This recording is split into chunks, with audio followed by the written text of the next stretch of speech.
Buenos días. Empezamos un nuevo episodio de Café con CEA y hoy vamos a atacar el corazón de lo que hace CEA, la formación profesional. Hoy tenemos a una persona con una vocación de servicio público en la formación profesional, creo que como nadie en Tomelloso. Hoy tenemos a Vicente García Antón, que ha sido 16 años director del IES García Pavón, aparte de otros 20 más como docente o jefe de estudios. Buenos días, Vicente. Buenos días. Muchas gracias por venir. Gracias por la invitación. Aparte de que hemos compartido muchas cosas entre aficiones del golf y buenas partidas de mus, compartimos lo que es la formación profesional.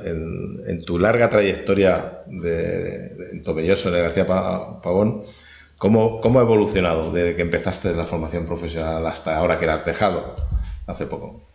Bueno, pues la verdad es que ha evolucionado mucho en estos años de atrás. En un principio, incluso las instalaciones que tenía el García Pavón, ni se llamaba García Pavón en aquella época, pues eran bastante deficitarias. Entonces, la principal lucha que tuvimos en aquella etapa era conseguir unas buenas instalaciones e infraestructuras para impartir la formación profesional. Porque en aquella época, gracias a Dios, pues ha ido cambiando, pues era un poco la cenicienta de la formación y se dedicaban pocos recursos a la formación profesional. Entonces fueron años de bastante lucha, de trabajo, y se consiguieron, en primer lugar, pues unas instalaciones dignas para impartir esas enseñanzas. Y luego también otro cambio importante fue la evolución de intentar que el alumnado, que las familias, pues se interesaran por ese tipo de formación tan necesaria para la sociedad. Entonces, la verdad que en los últimos 30 años el cambio en la formación profesional y dentro del García Pavón pues ha sido muy importante. Por un poco documentar a nuestra comunidad, nosotros hacemos lo que son certificados profesionales que, a diferencia de los títulos de ciclo de grado medio o superior, pues parten del mismo origen, que era la cualificación profesional del INCUAL. Es decir, un poco para que se entienda, nuestros certificados forman parte de un ciclo de formación profesional, de la familia que sea. ¿Qué familias tenéis en García Pavón? Pues hay varias familias. Está la de electricidad y electrónica, está automoción, está imagen personal, está administración, está la rama sanitaria, está también comercio, y yo creo que son las familias profesionales que hay en este momento. Y dentro de esas familias pues hay diferentes ciclos formativos, tanto de grado medio como de grado superior. La evolución ha sido grande porque hay ciclos que se imparten tanto por la mañana como por la tarde. Antiguamente por la tarde no se daba nada, entonces era una pena que las instalaciones no se aprovecharan y se cerraran, y en este aspecto pues también ha mejorado el tema de impartir clases por la mañana y por la tarde, y también el alumnado le viene bien o mañana o tarde para eso. Entonces yo creo que esos ciclos están ya bastante implantados aquí en la comarca. Y lo que quizás sí haya que hacer en el tiempo es ir cambiando un poco las familias profesionales y los ciclos que se imparten, porque en algunos momentos hay ciclos que se satura el mercado laboral para ellos, y la sociedad también demanda nuevos ciclos y nuevas formaciones necesarias para sus empresas. Hombre, seguro que quieres a todos los hijos por igual, pero ¿alguna familia que tú consideres que es la estrella de García Pavón? La de mecánica, la de electricidad. Hombre, una de las por la alineación con el mercado laboral, sí, ¿no? Unas de las más demandadas, pues como yo digo, son las del mono azul, como yo digo, ¿no? Que es electricidad, electrónica y automoción, son muy demandadas dentro de la sociedad, de la comarca. Pero la verdad que hay otras, la rama sanitaria con prótesis dental, con auxiliar de enfermería, pues también están bastante implantadas en el mercado laboral de la comarca. Y las demás pues siguen luchando, pues administración, comercio, con comercio internacional que también hay. En fin, no quiero una más que otras, pero sí es cierto que hay ciertas familias profesionales que su índice de empleabilidad pues es más alto que otras. En su momento, García Pavón fue centro integrado, donde aunaba todos los subsistemas de formación, el educativo o el nuestro de ámbito laboral. Impartisteis algunos certificados en aquella época, pero yo creo que era más como una prueba, ¿no? Una prueba por parte de la administración que realmente una apuesta decidida porque los centros de FP se aprovechasen esos recursos públicos al máximo y que tuviesen las puertas abiertas a otro tipo de enseñanzas que no sean solamente los grados educativos. Sí, la verdad que fue una experiencia, fue un encargo personal del consejero de Educación de Castilla-La Mancha, que era José Valverde en aquella época. Entonces se nos encargó esa experiencia de poner en marcha un centro integrado en Castilla-La Mancha. Fuimos el primer centro de Castilla-La Mancha integrado a nivel experimental, ¿no? Entonces, la verdad es que fue un trabajo bastante arduo porque meternos dentro de ese tema fue bastante complejo. En un principio porque, como yo digo, la tarta de los cursos de formación pues estaba repartida un poco entre los empresarios, la asociación de empresarios a nivel nacional y sindicatos sobre todo, ¿no?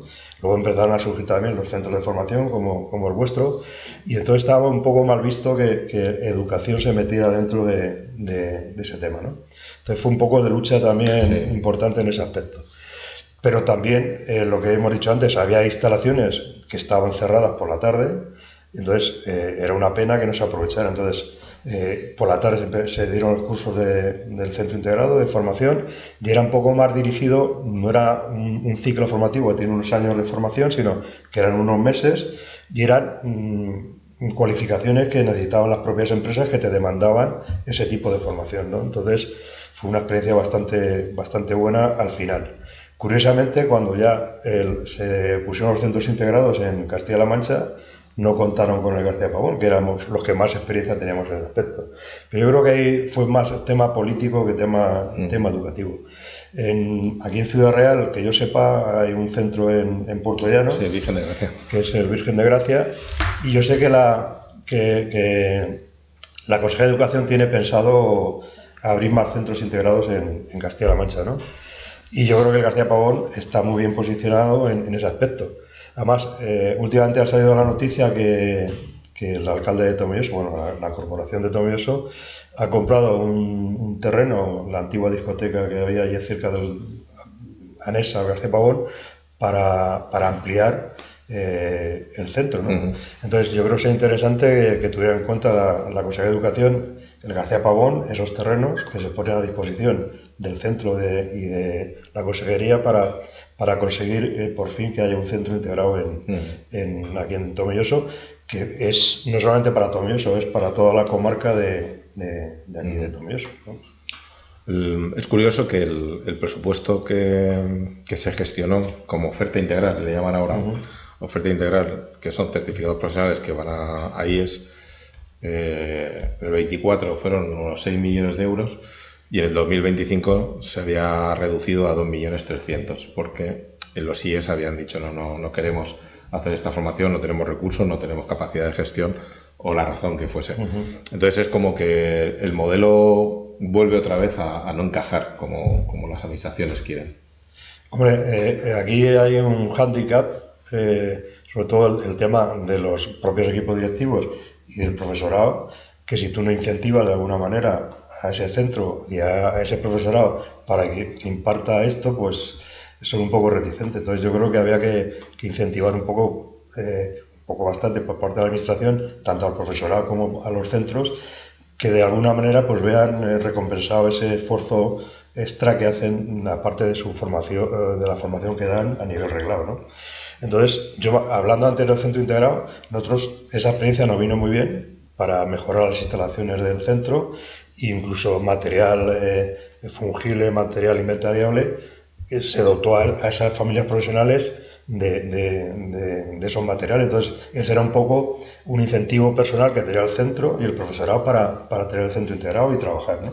Entonces, yo creo que eso la administración lo tiene que reforzar un poco más, porque es raro de que tú ofrezcas que haya certificado de profesionalidad en los centros educativos reglados y que no quiera nadie hacer eso. Entonces, algo falla.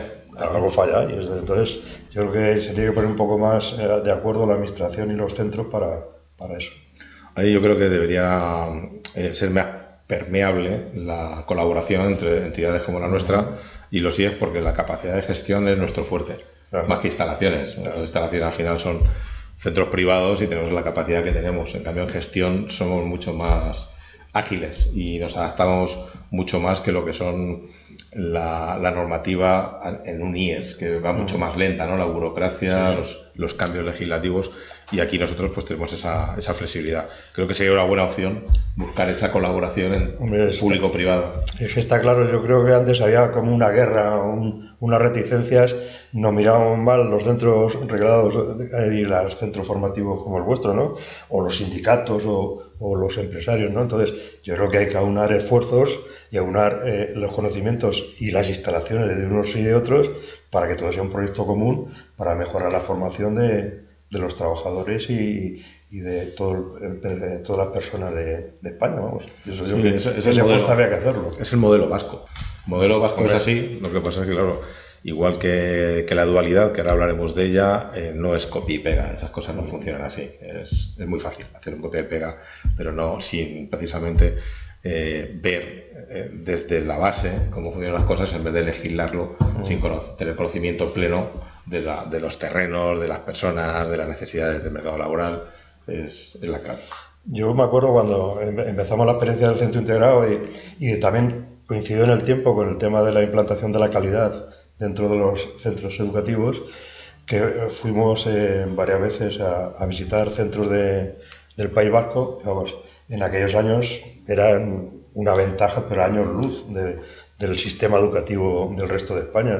Iban por delante, era muy parecido también al sistema alemán, que también a nivel europeo pues nos llevan pero décadas de adelanto. O sea, yo creo que nos tenemos que fijar más en ellos. Pero bueno, los vascos han sido muy reivindicativos, como sabemos siempre, y a mí me decían que hacían las cosas a sabiendas que no cumplían la legislación. Y cuando venía la inspección educativa, decían, bueno, esto lo vamos a hacer porque es lo que hace falta que se haga. Hemos metido a la empresa para que dé formación, pero es que eso no lo pone la legislación, pues cambiar la legislación. Claro. Entonces salía desde abajo, ¿no? Emanaba desde abajo esos cambios normativos que necesitaba. Bueno, las revoluciones y las evoluciones de las sociedades empiezan un poco también por eso, por saltarse un poco la norma, siempre que esté dentro de la normalidad, ¿no? Pero entonces alguien tiene que dar esos pasos para que el resto de la sociedad evolucione. Entonces, como te digo, ellos nos llevan un adelanto, pero muy importante. Además, ellos, el tema de la formación profesional lo tienen muy relacionado con el mundo empresarial, con el mundo del trabajo. Aquí el resto, hace años, era educación, yo me educo, consigo un título y me voy, ¿no? Ahí está muy relacionado el tema laboral, el tema empresarial con los centros educativos. Entonces, yo formo porque me lo demanda la sociedad, me lo demanda estas empresas y lo formo para eso, no por tener la titulitis, que es muy propia en España, tener titulitis, ¿no? Yo tengo que tener un título que me capacite para insertarme en el mundo laboral. Entonces nos llevan años luz. ¿Cómo consideras o cuál es tu opinión, por todos los años que llevas en el mundo de la FP, que la formación profesional haya sido siempre la segunda división? Creemos que ahora no lo es, pero yo creo que sigue siendo. En la cabeza de muchos padres, la opción de que sus hijos estudien una FP no entra cuando tienen 15, 16 años, sino que les animan a que sigan con su bachillerato y una carrera universitaria. Hombre, todos queremos que nuestros hijos sean médicos, jueces, buenos abogados, pero la realidad laboral no es esa. Hombre, yo creo que ha sido un problema a nivel de sociedad y a nivel incluso de los padres, ¿no? Como tú bien dices. Ha habido aquí una época de que veníamos, por ejemplo, mis padres venían de la posguerra, de la guerra civil, entonces hubo mucha parte de la sociedad que no tuvo la capacidad o la oportunidad de formarse a nivel universitario o a nivel incluso de leer y escribir, o sea que no. Entonces, toda esa sociedad que venía de ahí quería que sus hijos se formaran como ellos no habían tenido oportunidad de formarse. Entonces, todos querían que sus hijos, como tú dices, fueran universitarios, que fueran jueces, médicos, abogados, tal. Pero claro, la sociedad no solamente se forma por parte de médicos asociados, o sea, abogados con títulos universitarios. Hace falta también gente a nivel de cargos intermedios, a nivel de cargos manuales, como yo digo, de trabajar con las manos. Entonces, ahí se abandonó un poco eso, y la ilusión de todo el mundo era terminar una carrera universitaria y hacían esfuerzos personales para que sus hijos se formaran de esa manera. Pero yo creo que eso está cambiando, sobre todo porque se están dando cuenta de que todo el mundo que acaba una carrera universitaria no tiene la salida profesional y empieza a trabajar al día siguiente. Hay ejemplos de que hay gente que tiene carreras universitarias que está trabajando en cosas que ni tienen que ver con la propia formación que tiene. Entonces, se han dado cuenta de que la sociedad demanda un tipo de titulación que enseguida se pueda salir a trabajar. La FP, los índices de colocación cuando salen de sus estudios, pues está cercana al 80%, por lo menos en mi época. Ahora supongo que habrá subido incluso. No, hay familias que el 100%. Hay familias que yo, por ejemplo, en electricidad y automoción, había empresas que iban a por los alumnos antes de que terminaran, porque no tenían. Entonces, yo creo que la sociedad ha evolucionado en ese aspecto y yo creo que se han dado cuenta de que la formación profesional es muy necesaria en la sociedad. Incluso a nivel gubernamental, los gobiernos y tal, pues también hacen esfuerzos para que evolucione la sociedad en ese aspecto y que se vayan hacia la formación profesional. Te contaba antes, por ejemplo, en Alemania, la pirámide que tenían hace ya 30 años era, la base de la pirámide era todo el mundo laboral, todo el tema de formación profesional, y la punta de la pirámide eran las titulaciones universitarias. Y aquí en España era al revés, era toda la base era la universidad y arriba era la formación profesional. Entonces, faltaba en las empresas, faltaba ese tipo de personas que pudieran trabajar. Entonces, yo creo que la sociedad se ha dado cuenta de eso y ha evolucionado.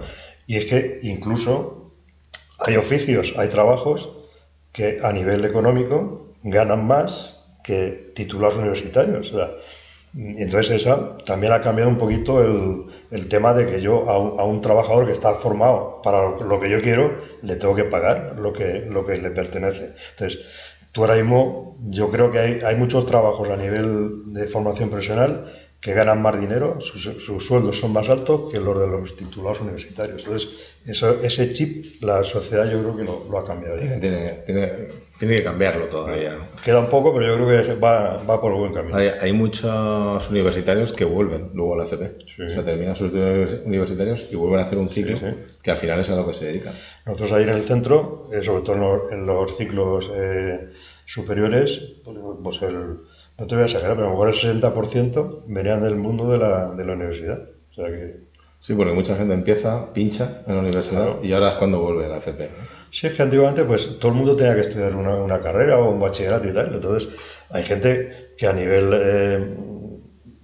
de formación propia suya no están capacitados para estudiar a lo mejor una carrera, e incluso a lo mejor ni le gusta lo que quieren que estudie. Entonces yo creo que eso está cambiando también y está volviendo la gente al mundo de la formación profesional. Y por otra parte, la formación profesional también te capacita para ir a la universidad. O sea, tú acabas un ciclo formativo y tienes la capacidad de decir, oye, pues yo quiero mejorar mi formación y me voy a estudiar una ingeniería. Te vas. Sí, eso te iba a comentar porque en mi caso yo hice en su momento FP2 de informática en Alcázar, en el Bosco, y luego yo me fui a Ciudad Real a hacer la ingeniería. Claro. Pero luego la ingeniería, la mitad de los que empezaron no pasaron primero y tuvieron que volver a lo que fuera, ¿no? En la mitad de las matrículas de primero de ingeniería informática se perdían. Entonces, tengo un sobrino que además le aconsejé eso. Le aconsejé, vete, hazte un ciclo de grado superior y luego si quieres continúas por la universidad. No me hizo caso, fue a la universidad, pinchó y luego volvió a hacer el ciclo. O sea, aprendizajes de la vida. Sí, suele pasar. Bien, comentabas lo de Alemania y ahora toda la FP es igual. O sea, ahora hay una parte del proceso de aprendizaje que se tiene que hacer en la empresa. No son prácticas, es dualidad de la formación. No tiene nada que ver la dualidad de España con la de Alemania. Tú que conoces un poco el sistema alemán por aquella etapa, ¿crees que es un error la dualidad o tal vez le hemos llamado dualidad antes de crear unas buenas relaciones con las empresas? Pues las empresas no están preparadas para terminar un proceso de aprendizaje, están para que alguien vaya a hacer prácticas. Pero eso no es dualidad, eso era las prácticas de toda la vida. Hombre, yo soy defensor de la dualidad hace ya muchos años, porque es la forma de que el alumnado pues tenga relación con el mundo laboral para lo que se está formando, ¿no? Pero como tú bien dices, las empresas no están para formar a los alumnos, ellos están para producir lo que haga su empresa, ¿no? Porque de hecho tú tienes que nombrar a tutores que tengan el seguimiento del alumnado que tú mandas ahí a hacer la formación dual. Entonces, yo creo que las empresas, o en este caso las consejerías de educación, se tienen que poner de acuerdo con las empresas y darle también algún incentivo que de alguna manera pues acepten alumnos para sus empresas. Yo sé que hay empresas que las aceptan porque les viene bien, porque conocen al trabajador, al alumno, antes de contratarlo posteriormente. Entonces, eso también es una ventaja, pues tú tienes formando en la empresa a alumnado, que tú ves cómo trabajan, la capacidad que tienen. Entonces, eso es un paso muy importante para que si tú lo quieres contratar posteriormente. Entonces, yo creo que eso es importante en el aspecto de la formación dual. Y también en el aspecto de que no es todo estudiar en un aula o en los talleres de prácticas de los centros educativos. Tú tienes que ir al mundo laboral, a ver lo que es la empresa, lo que es el trabajo diario. Entonces, yo creo que eso es el presente y es el futuro, eso está claro. Entonces, yo creo que eso se tiene que incentivar más por parte de la administración para que las empresas pues se metan también en este tema de la formación dual. Yo creo que hay una variable importante, es el tamaño de la empresa. O sea, un autónomo con 3 empleados no puede hacer dualidad, por mucho que quiera, porque tiene que estar trabajando 10 horas diarias para poder sacar adelante la empresa. Tiene que ser empresas de cierto tamaño que puedan tener esa figura de tutor de empresa y que tenga capacidad docente, claro, esa persona, y formación docente, no una formación docente como la que nos exigen el CAP en su momento, el máster ahora, el de docencia a nosotros, pero sí unas habilidades comunicativas, una soft skill, donde al final volvemos al aprendiz de toda la vida, al aprendiz del taller que estaba ahí, nada más que observando y le iba enseñando el maestro, ¿no? Pues volvemos a ese modelo, pero sí es cierto que las empresas tienen que tener, lo primero, instalaciones, porque la parte formativa muchas veces, o la gran mayoría, no se puede dar en donde está la producción, porque tienes que quitar a un empleado de una máquina para enseñarle al aprendiz. Y entonces no puede ser, porque está en un proceso de fabricación y es imposible. Las empresas grandes sí dotan unas instalaciones, una parte, o por horas, por turnos. Pues mira, por la mañana nosotros estamos haciendo esto, pero por la tarde esto está parado, podemos dedicar a la formación. Entonces, está claro que hay que arrancar y que estamos en un modelo de cambio y que tenderemos a eso, pero estamos en Castilla-La Mancha. En Castilla-La Mancha, en empresas grandes, hay 10. Y cubrir el mercado laboral no solamente es de las empresas grandes, sino que precisamente más de la micropyme, que es lo que tiene esta región, bueno, todo el país en general, pero sobre todo esta región. Entonces, bueno, está muy bien la dualidad, es necesaria, se complementa la formación que se hace en las instituciones educativas, pero la adaptación va a costar. Hablando de Alemania, nosotros estamos en proyectos de Erasmus a nivel europeo de formación profesional y hemos mandado a Alemania alumnado a hacer no era formación dual, era la formación en centro de trabajo, la FDT. Entonces, los últimos 3 meses de formación iban allí a formarse en empresas alemanas, ¿no? Entonces, ahí en Alemania, lo que tú dices, ya tenían tutores que eran profesores dentro de la propia empresa. O sea, y entonces, cuando llegaban el alumnado, pues ellos se encargaban directamente de ellos, el tiempo que estuvieran en la empresa, estaban con ellos. O sea, que no eran trabajadores en un taller mecánico que estaban, no, eran profesores dentro de la propia empresa que dedicaban a la formación del alumnado. Entonces, como digo, eso ya estaba bastante implantado en la sociedad. Y otro tema también es, el tema de la sociedad también ha cambiado, el tema del alumnado, un poco del esfuerzo personal del alumnado, ¿no? Antiguamente yo me acuerdo que muchos estudiantes universitarios estudiaban y trabajaban no en cosas arregladas, sino en ciertas, hacían esfuerzos hasta ir a vendimiar, ¿no? Porque ahora no pueden ir a vendimiar si no tienen un contrato de trabajo, pero había un poco el tema del esfuerzo personal, de yo me estoy formando, pero también estoy consiguiendo dinero pues para ayudar a mis padres a terminar la carrera y tal. Entonces, yo me acuerdo cuando empezó la formación dual hace unos años, que no era obligatoria por parte del alumnado. Para encontrar dentro de un ciclo formativo alumnado que quisiera hacer la FP dual, no encontrabas. Ahora, de los 25 alumnos, iban 3. Y el resto no. Yo es que tengo que estudiar y no me da tiempo a estudiar y a trabajar. Entonces, ese tema del esfuerzo personal también, en la sociedad también ha cambiado. Nos hemos vuelto, como yo digo, más señoritos.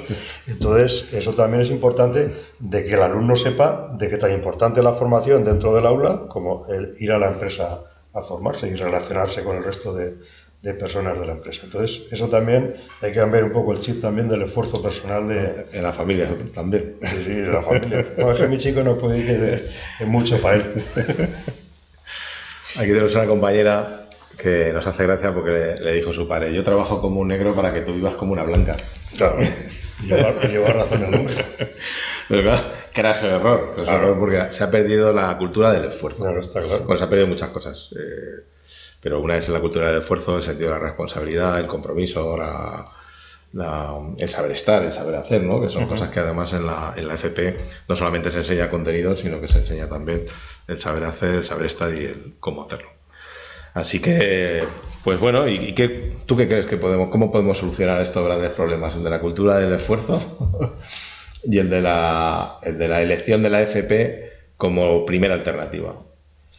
Hombre, yo creo que en el tema de formación profesional se ha avanzado bastante, ¿no? En el tema del cambio, de ser la cenicienta de la educación a ponernos ya como casi en primera posición dentro de la formación. Yo creo que ese chip ya ha cambiado en la sociedad, incluso a nivel de los gobiernos, a nivel de los propios padres del alumnado y a nivel también del alumnado, ¿no? Entonces yo creo que ahí se han dado pasos muy, muy importantes. Queda todavía trabajos por hacer, pero yo creo que se ha evolucionado. En el tema de la cultura del esfuerzo, pues yo creo que también la sociedad, los propios padres, las familias, tienen que cambiar el chip en ese aspecto, ¿no? Yo creo que también un poco lo que hemos hablado antes del esfuerzo personal que hacen nuestros padres para que nos formáramos nosotros, yo creo que se ha pasado de 0 a 100 en muy poco tiempo, ¿no? Entonces, las familias le quieren dar todo muy fácil a los hijos, incluso yo me incluyo yo, ¿no? Entonces, esa cultura de conseguir yo las cosas por mí mismo, yo creo que hay trabajo por delante para mejorar eso. Les damos todo hecho, le damos todo, desde el dinero para ir a estudiar, al dinero para salir entre los fines de semana, a darle todos los caprichos de te compro una moto, te compro no sé qué tal, incluso te quedan 7 y te compran una moto, ¿no? O sea, porque el muchacho ha probado una y le quiere muy bien la moto, ¿no? A ver si lo motivo, ¿no? Antes era un poco al revés, era, oye, apruebas todo, te compro una bicicleta, ¿no? Y tal. Ahora no, ahora a ver si lo motiva el muchacho y tal y cual. Entonces, eso en la sociedad, ahí hay un poco un cáncer, como yo digo, en ese aspecto, ¿no? Hombre, hay muchachos y muchachas muy responsables, eso está claro. Pero yo creo que hemos hecho un poco, hay un trabajo negativo en ese aspecto del esfuerzo personal. Entonces, yo creo que hay que trabajar un poco y evolucionar en ese aspecto, bastante. Bueno, y lo hablábamos antes, gracias a la inmigración que tenemos. Si no, las aulas, ¿cómo se verían, no? Pues sí. Si no tuviéramos ahora alumnos de Sudamérica, de Centro Europa, del Magreb, quedarían cuatro españoles en alguna.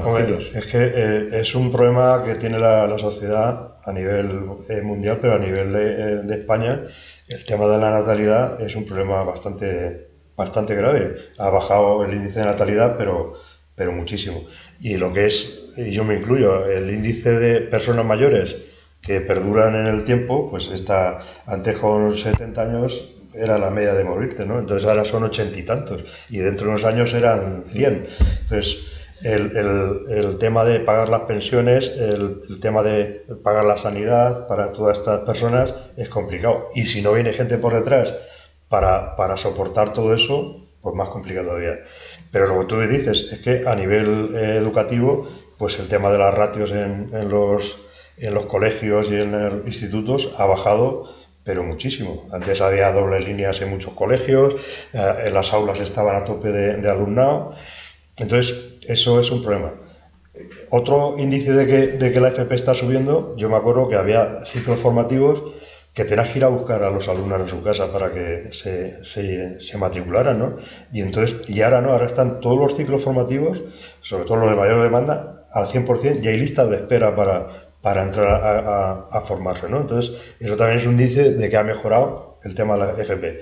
Pero el tema de la natalidad es un problema bastante grave, como tú bien dices. Si no fuera gracias al tema de la inmigración que se está implantando en España, y gente que quiere venir a trabajar realmente, no a otros temas, pues yo creo que está soportando mucho la economía a nivel español.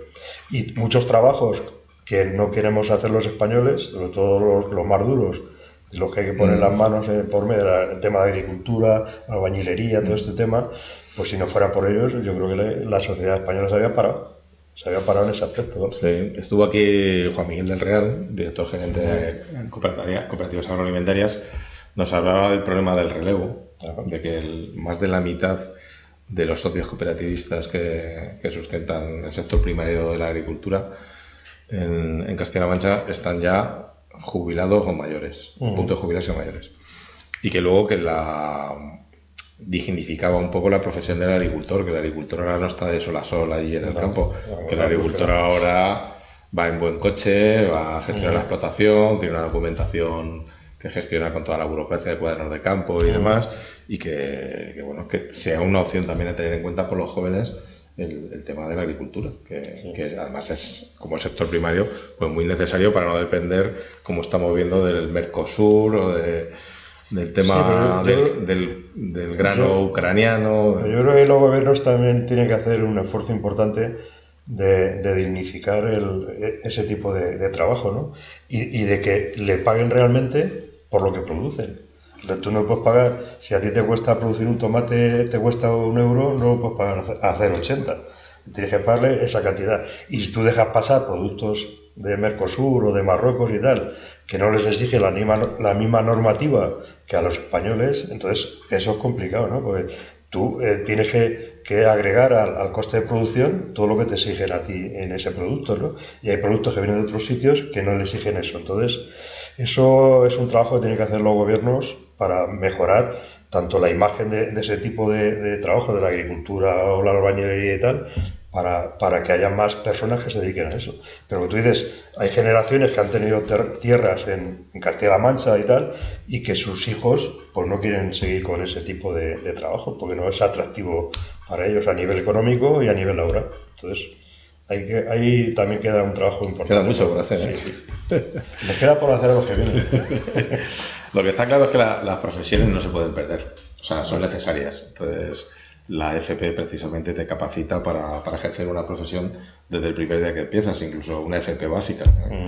Y nosotros estamos como complemento a esta FP educativa desde el ámbito laboral. Nosotros tenemos estos programas de FP dual, que le llamamos FP dual, pero son programas mixtos, formación en el seno de la empresa, donde 2 días están, decimos, centro de formación, da igual que esté en aula o en talleres, y luego están 3 días en la empresa, terminando todo el proceso de aprendizaje.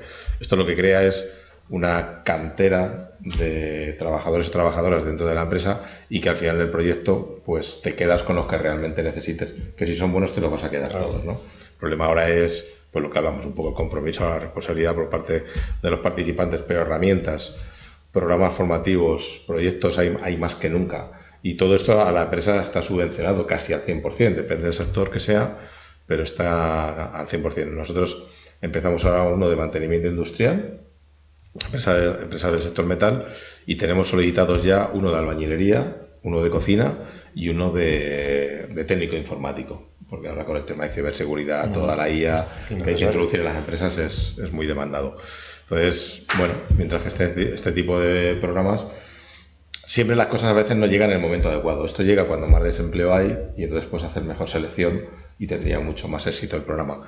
Pero bueno, las cosas cuando llegan, pues igual que vosotros, la dotación nunca habéis tenido la que a lo mejor deseabais tener para impartir todos los contenidos que que tenían los ciclos y os hubiese gustado tener pues, más motores, más electrónica, más aparatos en los de mecánica, por ejemplo, pues aquí pasa igual. Las cosas cuando llegan pues hay que gestionarlas.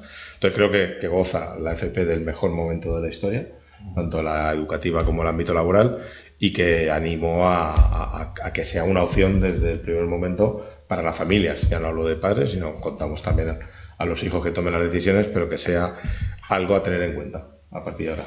Sí, aquí yo apelo un poquito también al tema de los orientadores de los centros educativos, del propio profesorado y de las propias familias, de que por lo menos le dé la oportunidad a sus hijos o a sus alumnos de que puedan elegir, enseñarle todo el abanico que hay formativo, ¿no? Entonces, que el propio alumno sepa que existe eso, no que le ocultemos esa parte de la formación y que solamente lo dijamos hacia el bachillerato o hacia la universidad, sino que le demos el abanico tanto a la familia como al alumnado para que ellos elijan, sepan qué posibilidades tienen de formación y de capacitarse para ir al mundo laboral. Entonces, yo creo que hay un poco apelar a ellos, tanto a orientadores, profesorado de los centros, equipos directivos, para que abran el abanico y la visión que tenga el alumnado de este tipo de formación. Y es que la FP también sigue un poco, como yo digo, de que un tipo de alumnado que se pierde en secundaria se vuelva otra vez al sistema educativo y al sistema formativo, ¿no? Gente que a lo mejor en secundaria pues han tenido un fracaso escolar importante, que eso es otro tema, el fracaso escolar que en España es importantísimo, y la FP ha servido también para que mucha parte de ese tipo de alumnado se inserte otra vez en el sistema educativo. Muchos de ellos se pierden, no terminan, pero hay un tanto por ciento que se integra otra vez en el sistema, aprende un ciclo, aprende una formación y se vuelve otra vez a la sociedad y al mundo laboral. Entonces, ese trabajo también es importante por parte de la formación profesional y por parte de vuestros centros para el tema de desempleados, de gente que no ha terminado sus estudios básicos, pues tengan también posibilidad de formarse y de integrarse en el mundo laboral. Entonces, todo el mundo es necesario en este aspecto. Nosotros nos nutrimos mucho de ese abandono escolar, claro, tanto en la ESO, bachillerato o vuestros propios ciclos. Es una segunda oportunidad, una parte más práctica. Claro, aquí nos enseñan matemáticas, nos enseñan esas asignaturas transversales que odian, más atractivo. que odian, y del primer momento están haciendo prácticas y bueno, nosotros tenemos una oferta formativa muy amplia, también de muchas familias, y todo el que pasa por aquí le encajamos un hueco y le damos una nueva oportunidad. Nosotros siempre decimos que mejoramos la vida de las personas a través de la formación. Claro. Pues nada, Vicente, un placer tenerte aquí en los micros de Café con CEA. Pues un placer para mí y darte las gracias por esta invitación. Nada, gracias a ti siempre. Y nos tengas en cuenta. Bueno, pues nos despedimos y el resumen de hoy es que las familias tengan en cuenta la formación profesional, tanto educativa como laboral, que es la nuestra, y que no la descarten por desconocimiento, que se informen, se asesoren y después tomen las decisiones que tengan que tomar. Un abrazo a todos.